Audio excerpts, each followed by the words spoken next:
The events of this past week have worked themselves into the general election debate as both presumptive nominees responded to the police shootings in Baton Rouge, Louisiana and Falcon Heights, Minnesota, as well as the assault on police officers in Dallas. With me now from Washington is Jamelle Bouie, chief political correspondent for Slate.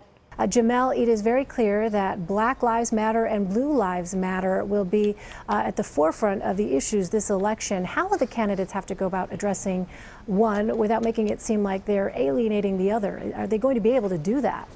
Well, I think this is probably a tougher task for Hillary Clinton, who, of course, represents a coalition that is largely, or not largely, but has a large percentage of non-white voters, African Americans, Latinos, Asian Americans. And the African American part of her coalition is crucial to her general election prospects. So she has to continue, as she has for the past year or so, showing sympathy for the Black Lives Matter movement, but doing so in a way that emphasizes the extent to which she understands and sees the need for law enforcement. It's basically the same line President Obama has been walking, and depending on where you stand politically, it's either effective or it's not.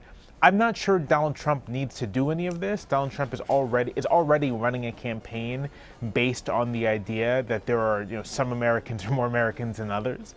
He already is calling for the use of law enforcement to scrutinize unauthorized immigrants, to scrutinize Muslim Americans, and so just forthrightly saying Blue Lives Matter and disdaining Black Lives Matter would be part of the general Trump message. So I don't really think he needs to actually modulate at all, given the message he's put forth over the past year. So let's talk about the responses to Dallas. Clinton made the rounds on all the media channels Friday. What did you make of that?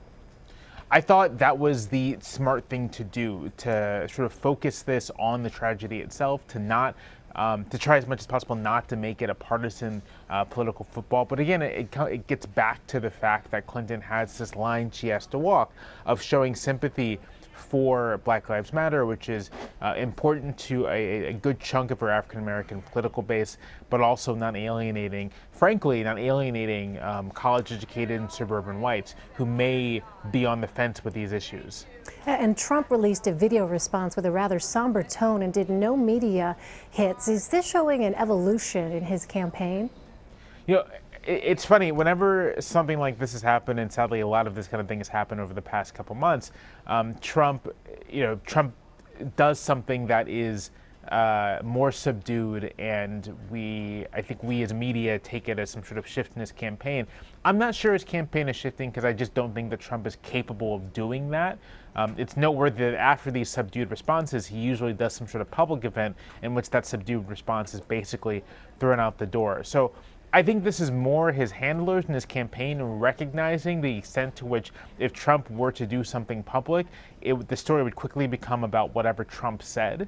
And so keeping him away from the spotlight for as long as possible. But eventually he will be at a rally, he will be doing some sort of event. And if the pattern of the past few months continues, Trump is likely to say something inflammatory in response to all of these problems. Yes, when Donald Trump has gone off prompter and has spoken extemporaneously, we've seen party leaders in the past tend to get a bit right. concerned. But isn't that really, again, just sort of reinforcing his persona and who it is that those voters in the Republican primaries connected with, that person who was not scripted? Right. I mean, it does reinforce that persona. I think the problem for Trump as a general election candidate and for the Republican Party writ large is that quality doesn't appeal to 50+1% of Americans, or at least it doesn't at the moment. There's an open question as to whether the events of the past week may budge some voters into Trump's camp because of sort of fears of disorder and whatnot, but that hasn't seemed to happen before with sort of city Orlando attacks, and so I don't think there's any reason for it to happen now. Which leaves Trump in this position where he is, right now in the polls, he's struggling to break 40%, break 41%. And so this persona of unpredictability may be great for his Republican primary voters, may be great for whatever percentage of general Republican voters that are similar to Republican primary voters, but does nothing to improve his numbers with college-educated whites, for example, who he's losing by double digits, African Americans, Latinos. You can kind of go down the list. All right, Jamelle Bouie in Washington. Jamelle, thank you. Thank you.